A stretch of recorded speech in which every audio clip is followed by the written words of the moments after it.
Student, आज के lecture में आप पढ़ेंगे कि वेक्टर स्पेस में कब लीनियरली इंडिपेंडेंट होते हैं और कब लीनियरली डिपेंडेंट होते हैं। दो डेफिनेशन मैंने लिखी हुई हैं, दोनों फॉर्मल डेफिनेशंस हैं। पहले रीड इसको करते हैं। वी आपके पास वेक्टर स्पेस है ओवर द फील्ड के। v1, v2, vm, these are vectors in v, are linearly dependent if there are scalars a1 to am in k. Not all of them are zero, such that a1 v1 up to so on plus am vm is equal to zero. Otherwise, the vectors are linearly independent. Definition 2 देखें. Consider the vector equation a1 v1 up to so on plus am vm is equal to 0, where ai's are unknown scalar. If this equation has zero solution, it means only one solution, a1, a2 up to so on plus am, all the unknowns are zero, then the vectors are linearly independent. Class ये आपके पास v1 से लेके v2 vm ये सारे के सारे vectors हैं, ये v में पड़े हुए हैं। v आपके पास वेक्टर स्पेस है और ये a1 a2 और am ये आपके पास स्केलर्स हैं, ये फील्ड से आ रहे हैं। और ये आपके पास क्या है, ये आपके पास इनका लीनियर कॉम्बिनेशन है, सम ऑफ द स्केलर मल्टीपल। आपने हर वेक्टर को स्केलर से मल्टीप्लाई किया और आपने उसके बाद, क्योंकि जब आप वेक्टर को स्केलर से मल्टीप्लाई करते हैं, कोई v एक वेक्टर स्पेस है, तो आपको एक स्केलर को जब वेक्टर से मल्टीप्लाई करेंगे आपको वेक्टर मिलेगा। तो ये आपके पास सारे वेक्टर्स हैं a1 v1 plus a2 v2। Class आपकी राइट साइड में क्या है, जीरो पड़ा हुआ है। क्लास अब अगर आप ये देखें कि ये आपके पास एक होमोजेनियस इक्वेशन है। अगर आपकी लेफ्ट हैंड साइड जीरो होती है और सिर्फ तभी जीरो होती है अगर आपको a1 a2 am तमाम जीरो हों, तब लेफ्ट हैंड साइड आपकी जीरो होती है, तब आपके पास वेक्टर जो होंगे लीनियरली इंडिपेंडेंट होंगे। और अगर लेफ्ट हैंड साइड जीरो हो, a1 a2 में से कोई एक नॉन जीरो होने पर भी लेफ्ट हैंड साइड जीरो हो जाती है, तो आपके जो वेक्टर्स होंगे वो लीनियरली डिपेंडेंट कहलाएंगे। आप देख रहे हैं क्या लिखा हुआ है, और the scalar not all of them zero. इसका मतलब है कि लेफ्ट हैंड साइड आपकी जीरो हो रही है, स्केलर की जीरो के अलावा भी कोई चॉइसेस हैं। अगर आपको स्केलर की जीरो के अलावा भी कोई चॉइसेस आ जाती हैं और आपका लीनियर कॉम्बिनेशन जीरो हो जाता है, तब आपके पास वेक्टर्स जो होंगे लीनियरली डिपेंडेंट होंगे। और अगर आपके पास जीरो के अलावा कोई चॉइस नहीं आती, there is only one choice, और वो वन चॉइस क्या है, it has zero solution, it has only one solution, तब आपके वेक्टर्स क्या होंगे, लीनियरली इंडिपेंडेंट होंगे। क्लास ये मैंने एग्जांपल लिखी है, इसमें तीन वेक्टर्स हैं u, v एंड w, और हमने ये प्रूफ करना है कि वेक्टर्स लीनियरली इंडिपेंडेंट हैं या लीनियरली डिपेंडेंट हैं। खैर, इस प्रॉब्लम में तो ये लिखा हुआ है कि show that the vectors are linearly independent. Class मैंने तीन स्केलर लिए हैं a, b एंड c। इसका लीनियर कॉम्बिनेशन को सिफर के इक्वल रख दिया। ये 173a u है, 257 आपके पास v है और 135 आपके पास w है। a को u से मल्टीप्लाई किया, b को v के साथ, c को हमने w के साथ। और उसके बाद ट्रिपलेट्स हैं, ये R3 के मेंबर्स हैं। जब इनको ऐड करेंगे तो फर्स्ट कंपोनेंट्स आपस में ऐड होंगे, सेकंड कंपोनेंट और थर्ड कंपोनेंट्स आपस में ऐड होंगे। और राइट साइड में क्या है, राइट साइड में नल वेक्टर है 0 एंड 0। R3 में नल वेक्टर जो होता है वो आपको पता है क्या होता है। और वेक्टर्स इक्वल होते हैं, ऑर्डर पेयर्स इक्वल होते हैं या ट्रिपलेट्स इक्वल होते हैं जब उनके करस्पॉन्डिंग एलिमेंट सेम होते हैं। तो आपके पास a plus 2b plus c किसके इक्वल होगा, 0 के। सेकंड आपके पास एलिमेंट भी किसके इक्वल होगा, 0 के। थर्ड भी किसके इक्वल होगा, 0 के इक्वल होगा। क्लब अब कहाँ पर आ गए हैं, आप सिस्टम ऑफ होमोजीनियस इक्वेशन पे आ गए। आपने a और b और c को कैलकुलेट करना है। अगर आपको a b c आपकी तमाम वैल्यू 0 आ जाती हैं, यानी कि इस सिस्टम का यूनिक सोल्यूशन आ जाता है, यानी कि होमोजीनियस का ट्रिवियल सोल्यूशन आ जाता है, तब आपके वेक्टर्स क्या होंगे, लीनियरली इंडिपेंडेंट होंगे।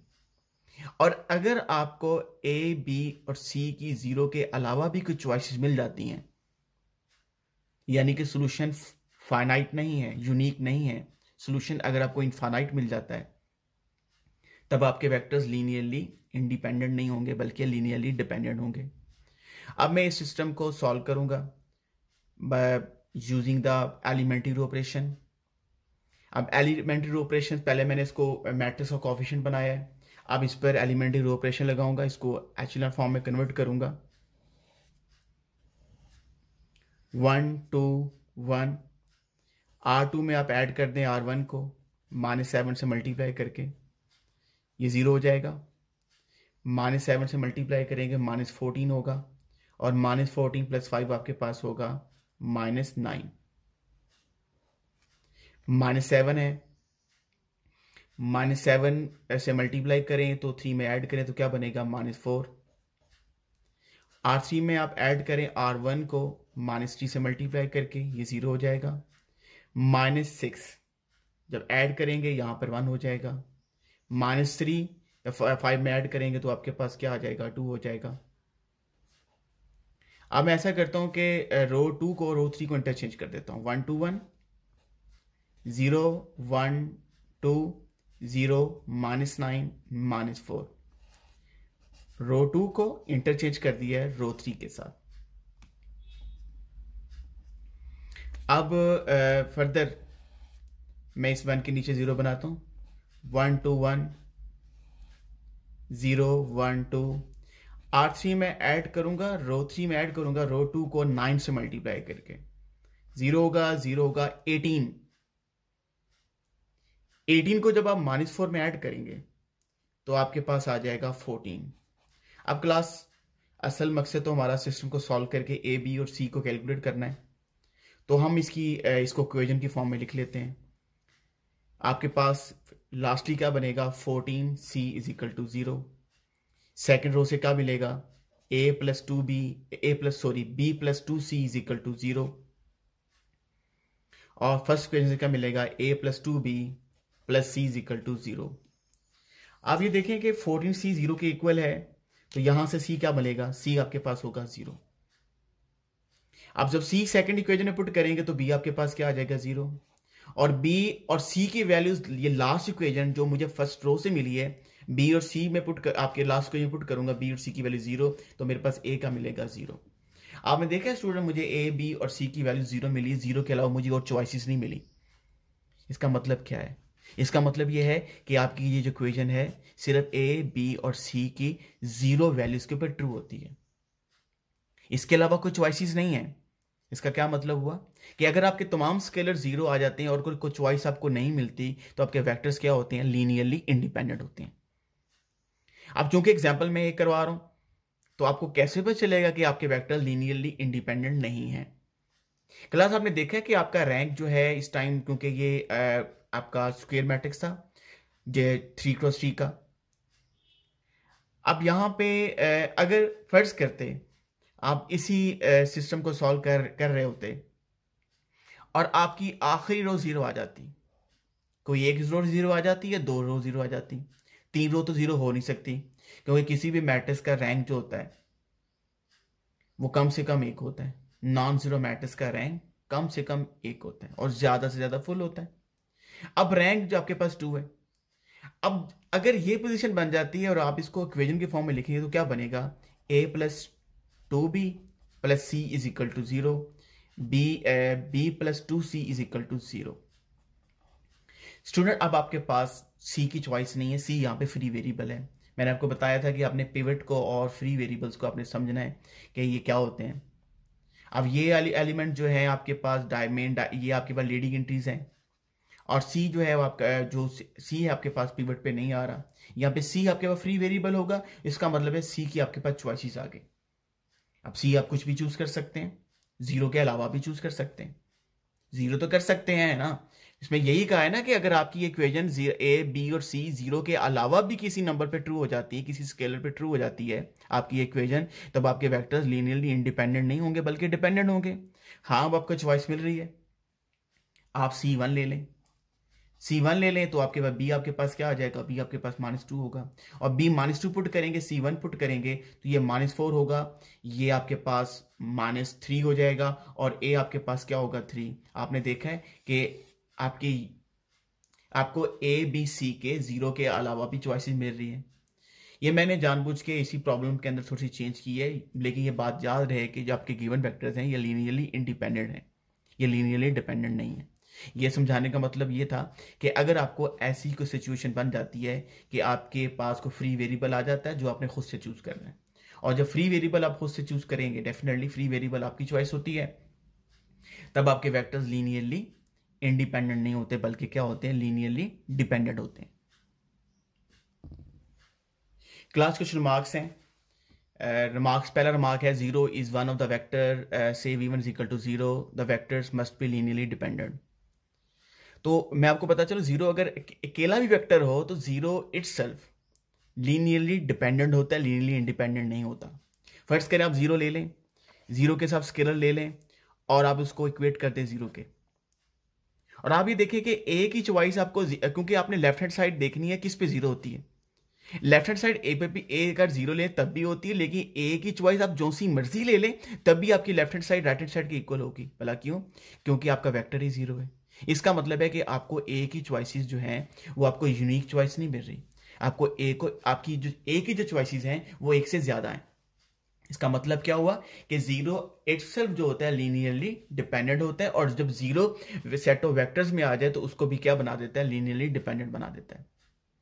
और दूसरी बात यह है कि अगर एक नॉन जीरो वेक्टर है तो क्लास वो लीनियरली डिपेंडेंट नहीं होता बल्कि इंडिपेंडेंट होता है। फर्स्ट करिए वेक्टर में एक ले लेता हूं, R2 में ले लेता हूं 1 1, इसको स्केलर से मल्टीप्लाई कर देता हूं, इक्वेट करता हूं जीरो के, और आप देखें ये लेफ्ट हैंड साइड सिर्फ ए जीरो पे ही ट्रू हो रही है। ए जीरो होगा तभी ये आपकी लेफ्ट हैंड साइड जो होगी वो राइट हैंड साइड की इक्वल होगी। इसका मतलब ये है कि अगर आपके पास जीरो वेक्टर है तो वो लीनियरली डिपेंडेंट होगा, और अगर अकेला नॉन जीरो वेक्टर है, इट्सल्फ एक वेक्टर है और वो नॉन जीरो है, तो आपके पास वो क्या होगा, लीनियरली इंडिपेंडेंट होगा। सपोज रिमार्क नंबर 3 है, suppose two vectors of this are equal, अगर किसी वेक्टर्स के अंदर दो वेक्टर्स इक्वल हो जाते हैं या एक वेक्टर दूसरे का स्केलर मल्टीपल हो जाता है तो वेक्टर्स जो होते हैं लीनियरली डिपेंडेंट होते हैं। लीनियर डिपेंडेंट का मतलब ये होता है कि आपका एक वेक्टर बाकी वेक्टर्स की लीनियर कॉम्बिनेशन से ऑब्टेन हो रहा है, यानी कि आपका एक वेक्टर किसी वेक्टर के या तो इक्वल है या किसी वेक्टर का स्केलर मल्टीपल है।